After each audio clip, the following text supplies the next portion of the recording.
Good morning, students. સો કાલના લેક્ચરમાં આપણે જોઈતું જે ફ્લાવર ઓફ વેલીસ છે એના pre-task we have done and there was one beautiful poem that I have recite and do some exercise. So gradually we are moving towards our main topic, and that was the value of flowers.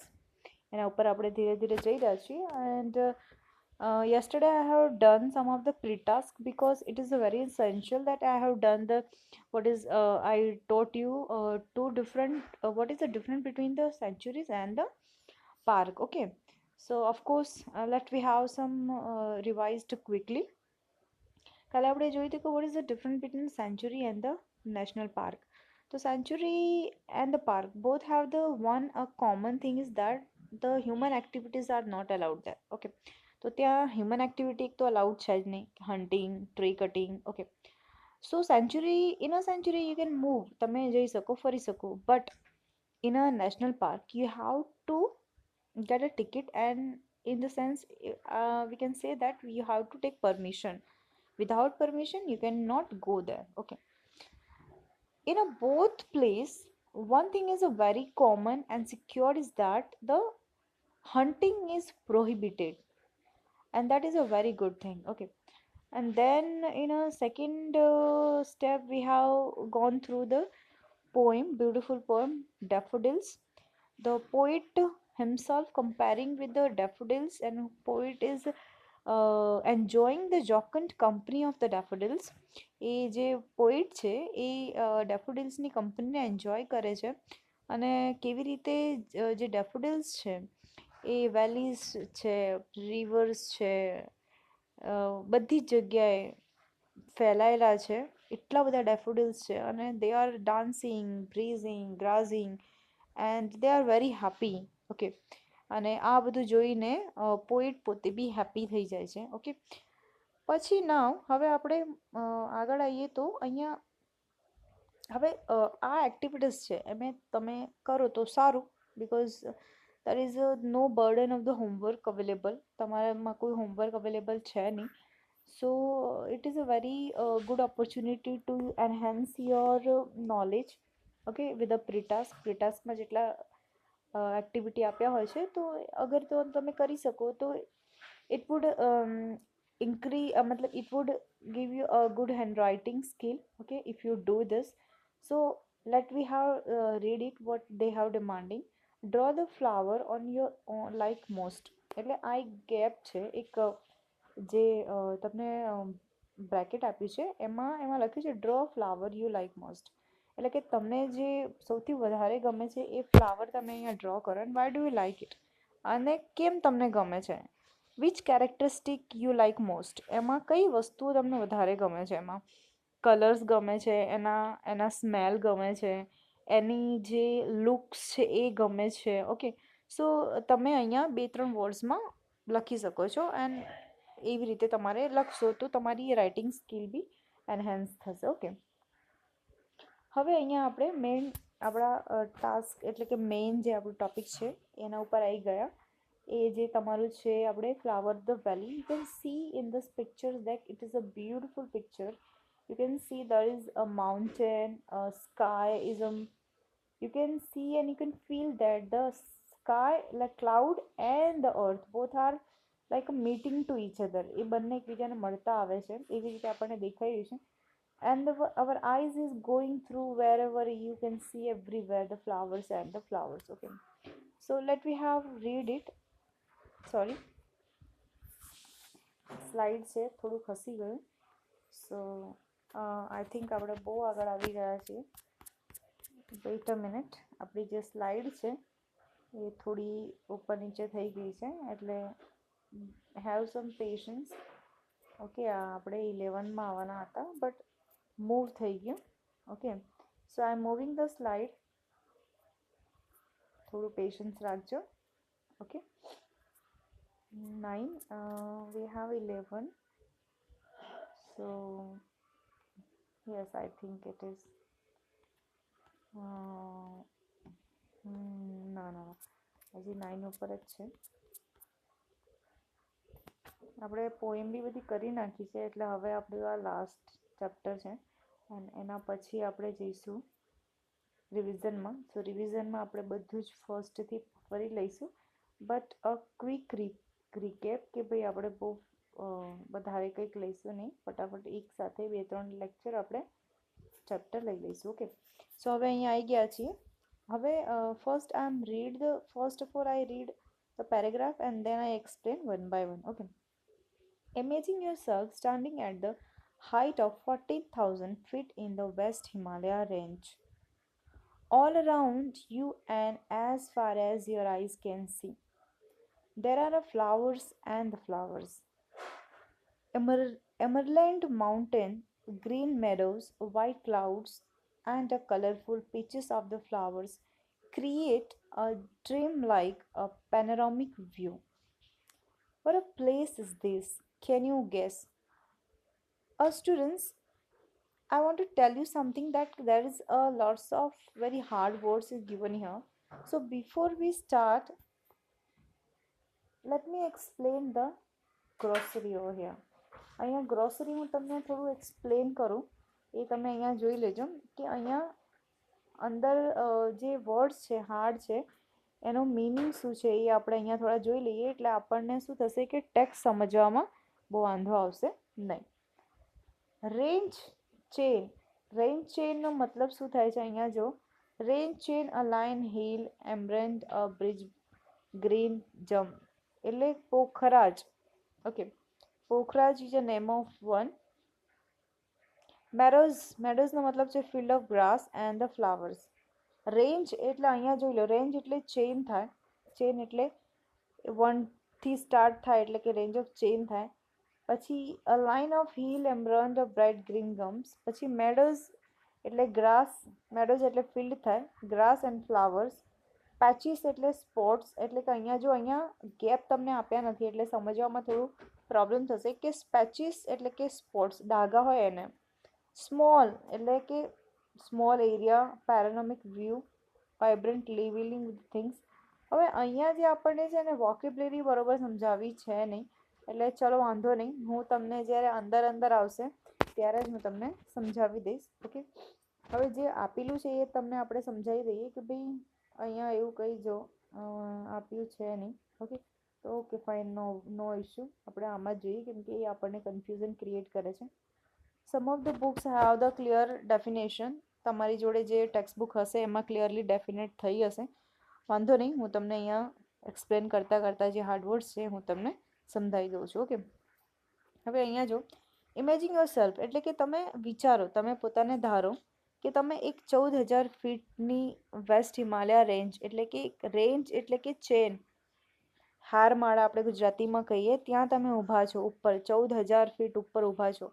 Okay, all around you and as far as you can see, તમે જ્યારે બધી જ ચારે બાજુ જુઓ છો તો ત્યાં તમને શું દેખાય છે? There R only flowers and flowers. એટલે તમે એક જગ્યાએ એક ઊંચાઈમાં ઊભા છો અને ત્યાંથી તમે જ્યારે જુઓ છો તો તમને બધી જ જગ્યાએ શું દેખાય છે? ખાલી flowers and the flowers. Emerald mountains છે અહીંયા, હારમાળા છે માઉન્ટેન્સની. પછી ગ્રીન મેડોઝ એટલે કે ઘાસ મેદાનો છે ત્યાં. ઓકે, વ્હાઇટ ક્લાઉડ્સ એટલે કે વ્હાઇટ વાદળો છે. Colourful patches of the flowers create a dream milk પેનોરામિક view. એટલે જે ફ્લાવર્સ છે એના વ્યૂ શું ક્રિએટ કરે છે? પેનોરામિક વ્યૂ એટલે બ્યુટિફુલ વ્યૂ, અનફોર્ગેટેબલ વ્યૂ. તમે આ બધી વસ્તુ જો એટલે તમે એવું લાગે કે તમે સ્વર્ગમાં આવી ગયા, એટલું બ્યુટિફુલ વ્યૂ ક્રિએટ કરે છે. What place is this? અરે આ કેટલું સુંદર પ્લેસ છે. વોટ અ પ્લેસ, શું પ્લેસ છે? Can you guess? તમે શું ઇમેજિન કરી શકો છો કે આ કયું પ્લેસ છે, કઈ જગ્યા છે? It is a vibrant and spending national park hidden in a Himalaya. This alluring place is known as the Valley of Flower. The vast area of 87.5 square kilometers and the huge variety of alpine flowers make this place colorful of the natural lovers, botanists and the photographers. એવું કહે છે કે it is a vibrant and spending national park, એક national park છે which is hidden in Himalayas. જે હિમાલયામાં hidden એટલે કે છુપાયેલું છે. છુપાયેલું મીન્સ કોઈએ સંતાડેલું નથી, બટ હજી સુધી એટલું બધું ત્યાં લોકો ગયા નથી. કોઈ ત્યાં સુધી પહોંચી નહીં શક્યું. Okay, so it is a beautiful place which is hidden in a Himalaya. This alluring place is known as, અને આ જે અટ્રેક્ટિવ બ્યુટિફુલ પ્લેસ છે, અલાઉરિંગ એટલે beautiful attractive, known as the valley of flowers, અને એને કહેવામાં આવે છે વેલી ઓફ ફ્લાવર્સ. અને એનું એરિયા જે છે એ બતાવે છે આમાં. Okay, the vast area 87.5 kilo square ફૂટમાં ફેલાયેલું છે. હા, બરાબર. And huge variety of alpine flowers, જે અલ્પાઇન ફ્લાવર્સ છે, ઓકે, એવું કહે છે કે ધ અલ્પાઇન ફ્લાવર્સ છે make this colourful natural lovers. And colourful એટલે કે જે નેચર લવર હોય છે, જે લોકોને નેચરલી વસ્તુઓ બહુ ગમતી હોય છે, એ લોકો માટે તો આ એક સ્વર્ગ છે એવું એ બતાવે છે. ઓકે, કોના કોના માટે? તો બોટનિસ્ટ એટલે કે જે બોટનિસ્ટ એટલે કે જે ઝાડ છે, ટ્રી છે, એને સ્ટડી કરતા હોય છે. જેમ સાયન્ટિસ્ટ હોય છે એમ જે પેડ પૌધા છે એને સ્ટડી કરે એને કહેવાય બોટનિસ્ટ. એટલે કે બોટનિસ્ટ અને ફોટોગ્રાફર્સ આ બધા જ માટે એક ગ્રેટ ઓપોર્ચ્યુનિટી છે કે ત્યાં જઈને એ લોકો ફોટોગ્રાફી કરી શકે, એન્જોય કરી શકે, કુદરતને માણી શકે, વધારે એ લોકો જોઈ શકે છે. Okay, the valley of flowers is located near the શું છે? હા, Ghangaria town in the Chamoli district of Uttarakhand. એટલે કે આ જગ્યા બતાવે છે કે આ ક્યાં આવેલું છે. તો ઘાઘરિયા ટાઉનમાં અને ચમોલી ડિસ્ટ્રિક્ટ ઉત્તરાખંડ જે છે સ્ટેટ છે, એમાં એક સ્મોલ વિલેજ એટલે કે સ્મોલ એરિયા છે ચમોલી ડિસ્ટ્રિક્ટ. ત્યાં આ જગ્યા વેલી ઓફ ફ્લાવર્સ આવેલું છે. એટલે કે એની એડ્રેસ તમને અહીંયા બતાવે છે. It is about 300 kilometres far away from the Rishikesh. Rishikesh છે એનાથી 300 કિલોમીટર દૂર છે, નિયર બદ્રીનાથ, અને બદ્રીનાથની નજીક છે. There is a motorable roads upon to Govind Ghat. Motorable road એટલે you can go with the vehicles. ત્યાંથી ગોવિંદ ઘાટથી તમે જઈ શકો છો, Govind Ghat. And from there trek of the valley start. અને ત્યાંથી પછી ગોવિંદ ઘાટ સુધી તમે વ્હીકલ્સ કરીને જઈ શકો છો. એન્ડ દેન આફ્ટર એ પછી તમારે ટ્રેકિંગ એટલે કે તમે ટ્રેક કરીને વેલી ઓફ ફ્લાવર્સ ત્યાંથી તમે ચાલીને જવું પડે છે ઉપર. This place was a little known to outsider world due to its remote location. Okay, this place was little known to એટલે કે બહુ ઓછા લોકો આ પ્લેસ વિશે જાણે છે, બીકોઝ એ રિમોટ લોકેશન છે એટલે કે બહુ અંદરની સાઈડ આવેલું છે, એટલે કે બહુ લોકો નથી જાણતા, બહુ ઓછા લોકો આ પ્લેસ વિશે જાણે છે. ઓકે, ઇન 1993 એટલે કે 1993માં ઇટ વોઝ ડિસ્કવર એકેડેમિકલી, એટલે કે એકેડેમિકલી આને ડિસ્કવર્ડ થઈ, એક્સિડેન્ટલી ડિસ્કવર્ડ કર્યું છે. કોણે? તો એક બ્રિટિશ માઉન્ટેનિયર્સ હતો. માઉન્ટેનિયર્સ એટલે તમને ખબર હશે જે ટ્રેકિંગ કરતા હોય, માઉન્ટેન ઉપર ચડતા હોય એને માઉન્ટેનિયર્સ કહેવાય છે. તો એ જે માઉન્ટેનિયર હતો એના થ્રુ એક્સિડેન્ટલી, જાણી જોઈને નહીં, બટ સડનલી એ શોધવા કંઈક બીજું નીકળ્યું તો એને શોધાઈ કંઈક બીજું ગયું. આવી રીતે એને એક્સિડેન્ટલી આ જગ્યા એને મળી. કેવી રીતે મળી? તો આ જે માઉન્ટેનિયર્સ હતું, British mountaineers, they lost their way while returning from successful expeditions. Okay, જ્યારે એ રિટર્ન થઈ રહ્યો હતો, ઓકે, ત્યારે એને આ વેલી ઓફ ફ્લાવર એને મળ્યું. They came down to this beautiful valley searching for a way out from the mountain in a Himalaya range. Himalaya રેન્જના ટ્રેકિંગ કરીને એ લોકો જે બ્રિટિશ જે માઉન્ટેનિયર્સ એ પાછો આવી રહ્યો હતો, તો જ્યાં રિટર્ન કરતી વખતે જે રસ્તો શોધતો તો કેવી રીતે હું બહાર નીકળું, એ રસ્તો શોધવામાં એને આ ફ્લાવર ઓફ વેલી એને મળી ગયું. એ સ્પેશિયલ ફ્લાવર ઓફ વેલી શોધવા નહોતો ગયો, બટ રિટર્ન થતી વખતે એને આ બ્યુટિફુલ જગ્યાની શોધ કરી. શોધ કરી ઇટ મીન્સ આ જગ્યા ઓલરેડી એક્ઝિસ્ટન્સ હતી, બટ કોઈને ખબર નથી, તો એણે આ શોધી, એને મળી ગઈ. They came down the valley of flowers searching the way out of the mountains. એટલે એને બહાર નીકળતી વખતે આ મળી. Stunned by the variety and the color of the flowers, they named it as valley of flower. આ જગ્યા જોઈને એ લોકો સ્ટન થઈ ગયા. એ લોકોને એવું લાગ્યું કે wow, what a beautiful place, what a beautiful place. આ જોઈને એ લોકો બહુ સ્ટન થઈ ગયા. ફ્લાવર્સ, પછી ફ્લાવર્સ હતા everywhere, they can see the flowers, trees, okay, alpine જે ટ્રી હતા એ હતા, mountains. What a beautiful place. એ લોકો જોઈને સ્ટન થઈ ગયા. અને પછી એને એટલા બધા ફ્લાવર્સ હતા કે એ જે માઉન્ટેનિયર હતો, British mountaineer, they give the name Valley of Flower. Okay. Thereafter, renowned mountaineers, trekkers, and the botanists started pouring in. અને એ આ વેલી ઓફ ફ્લાવર શોધાયા પછી જે રેનાઉન્ડ મતલબ જાણીતા, જે એકદમ જાણીતો હોય એને કહેવાય રેનાઉન્ડ માઉન્ટેનિયર્સ, એટલે કે જે ટ્રેકિંગ કરતા હોય એ, માઉન્ટેનિયર્સ એટલે કે માઉન્ટેનમાં ચડતા હોય એટલે કે માઉન્ટેનિયર્સ, જે ટ્રેકર છે, બોટનિસ્ટ છે, ઓકે, જે ઝાડ પેડ પૌધા એના વિશે સ્ટડી કરતા હોય એને બોટનિસ્ટ કહેવાય. દે સ્ટાર્ટેડ પોરિંગ ઇન, એટલે કે એ બધા જ ત્યાં જવા લાગ્યા કેમ કે આ બધી જગ્યા એ લોકોને બહુ અટ્રેક્ટ કરતી હતી. Writers and the poets have written essay, trilogies, poem on the enchanting beauty of this place. અને એ પછી જે રાઇટર્સ છે, પોએટ્સ છે, એ બી આના તરફ અટ્રેક્ટ થવા લાગ્યા. આ લોકો બી ત્યાં જવા લાગ્યા અને આ પ્લેસ વિશે બ્યુટીફુલ એસે લખવા લાગ્યા, આ પ્લેસ વિશે પોએમ લખવા લાગ્યા, ઓકે, અને ફોટોગ્રાફી લેવા લાગ્યા. એટલે બધાનું ધ્યાન હવે આ જગ્યા તરફ જવા લાગ્યું. This valley was declared as a national park in 1982. 1982માં એને નેશનલ પાર્ક તરીકે ડિક્લેર કરવામાં આવ્યું. And 1988, 1988 it was included in the World Heritage Site. અને 1988માં આને વર્લ્ડ હેરિટેજ સાઇટમાં જગ્યા મળી. Interestingly, there is a reference about this place in the Ramayana. હવે આ પ્લેસની જે ખાસિયત એ છે કે આ પ્લેસ તો અત્યારે શોધાયું 1993માં, બરાબર, બટ આની જે ડિસ્ક્રિપ્શન છે, આનો ઉલ્લેખ છે આપણને રામાયણમાં બી જોવા મળે છે. કેવી રીતે? Let's see. In the battle between the Ram and Ravan, જ્યારે રામ અને રાવણ વચ્ચે બેટલ એટલે ઝઘડો થયો, ત્યારે લડાઈ થઈ હતી, ત્યારે Lakshman was stuck with the arrow shoot by the મેઘનંદ.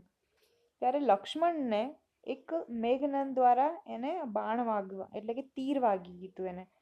કદાચ તમે રામાયણ જોયું હશે તો તમને યાદ હશે કે લક્ષ્મણને તીર વાગીને એ અનકોન્શિયસ થઈ ગયા, બેહોશ થઈ ગયા. મેઘનંદ કોણ હતો? મેઘનંદ એ સન ઓફ રાવણ, રાવણનો સન હતો. Lakshman became unconscious. Ram called the Ashwini Kumar heavenly hearted. They prescribe a Sanjeevani, a miraculous medicine plants found only on the Himalaya.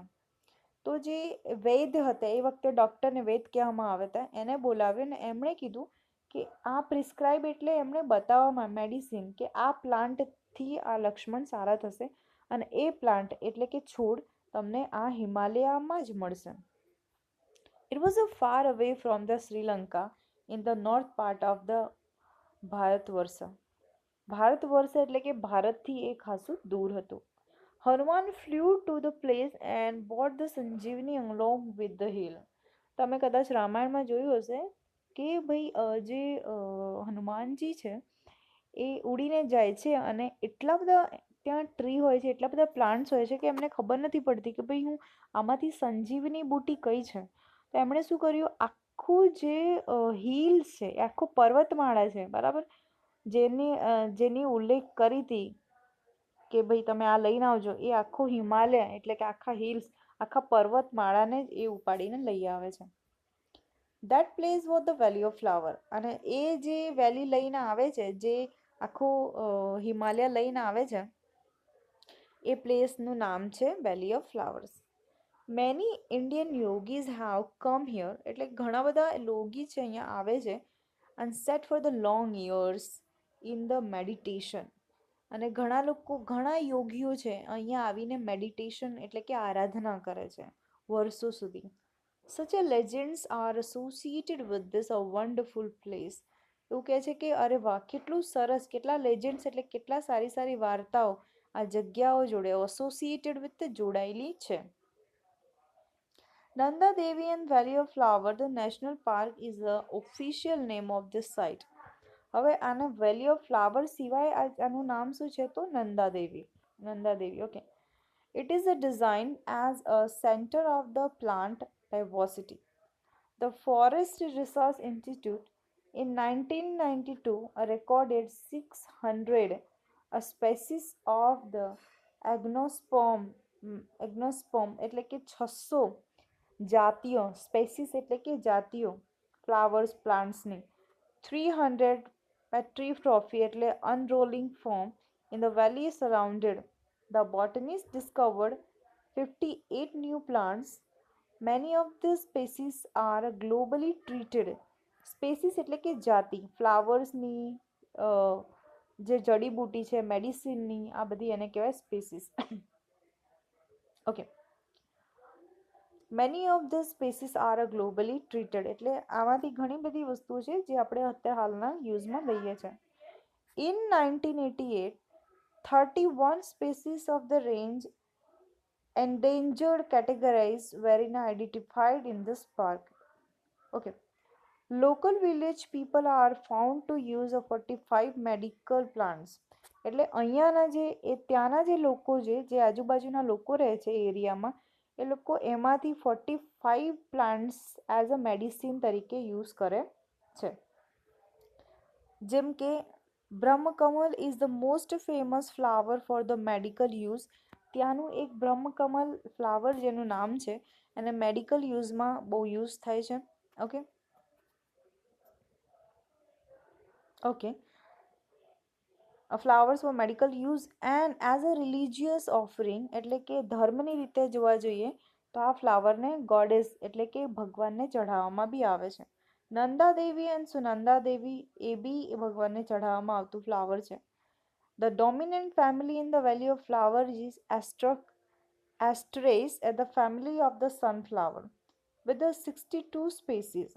Other flowers are the Vajradanti ajwain, blue pipris, કનુફુલિયા, પછી છે સલામચા, બમસા, પછી છે બસામ, બરતીઝ, હલ્દી ફૂલ એસેટ્રા. એટલે ઘણા બધા બીજા ફ્લાવર્સના નામ છે. ડોન્ટ વરી, તમારે આ નામ યાદ રાખવાનો કોઈ જરૂર છે નહીં. This park is rich in fauna. The total of the 13 species of the mammals are recorded and all them are the rare and endangered. આમાંથી મેમલ્સ એટલે કે પ્રાણીઓ માટે બી આ જગ્યા બહુ જ ફેમસ છે. દેર આર સ્નો લેપર્ડ એટલે કે સ્નોમાં રહેતો જે લેપર્ડ છે એ બી જોવા મળે છે. Green langur, Himalayan black bears. હવે તમને યાદ હશે તો હું તમને કહું. ઉપર એક એક્ટિવિટી હતી અને ત્યાં કઈ એનિમલ્સ ક્યાં રહે છે એ અહીંયા આપેલા છે, તમે જોઈ લો. બ્લેક બિયર્સ છે, રેડ ફોક્સ છે, હિમાલયા વેસલ્સ છે, મસ્ક ડિયર છે, ઘોરસલ છે. These are the name of the animals. Okay, flying squirrels and all that. So moreover, NSCI 140 species of the birds are seen in this park. The main attractions are the Himalaya vulture. જે હિમાલયાના vulture ગીધ હોય છે એ most important attractive હોય છે. Yellow and red bill goose, કોલકાસ, પ્લેઝન્સ એટલે આ બધા મોનાસ, પ્લેઝન્સ, આ બધા જે નામ છે બર્ડ્સના, ઓકે, અહીંયા જે આપેલા છે. There are the several varieties of the reptiles. અહીંયા રેપ્ટાઇલ્સ એટલે જે સાપ હોય જે રેંગતું હોય એને રેપ્ટાઇલ્સ કહેવામાં આવે છે, એ બી જોવા મળે છે. બટરફ્લાઇઝની બી ઘણી જાતિઓ જોવા મળે છે અને બીજા બધા અધર ઇન્સેક્ટો અને અધર ઇન્સેક્ટ બી તમને અહીંયા જોવા મળે છે. એટલે આ જે તમે પેરેગ્રાફ જોયું એમાં મેમલ્સ પ્રાણીઓની વાત કરી છે, પશુ પક્ષીઓની વાત કરી છે, રેપ્ટાઇલ્સ એટલે જે રેંગતો જીવ છે એની બધાની વાત કરી છે. ઓકે, સો હવે આપણે નેક્સ્ટ લેક્ચરમાં આ ખાલી એક હું તમને બાકી રાખું છું, બરાબર. અને હવે જે નેક્સ્ટ લેક્ચર લઈશ એમાં આપણે આ જે લાસ્ટ પેરેગ્રાફ છે એની સિવાય જે આપણે એક્સરસાઇઝ છે એ હું તમારી કમ્પ્લીટ કરાવીશ. ત્યાં સુધી તમે એકવાર આ આખું જે કાલે અને આજનું બંનેનું જે ટોપિક છે એને રીડ કરજો, પ્રીટાસ્ક કમ્પ્લીટ કરજો. ઓકે, નેક્સ્ટ લેક્ચરમાં આપણે આગળનું જોઈશું. Have a good day, stay home, stay safe.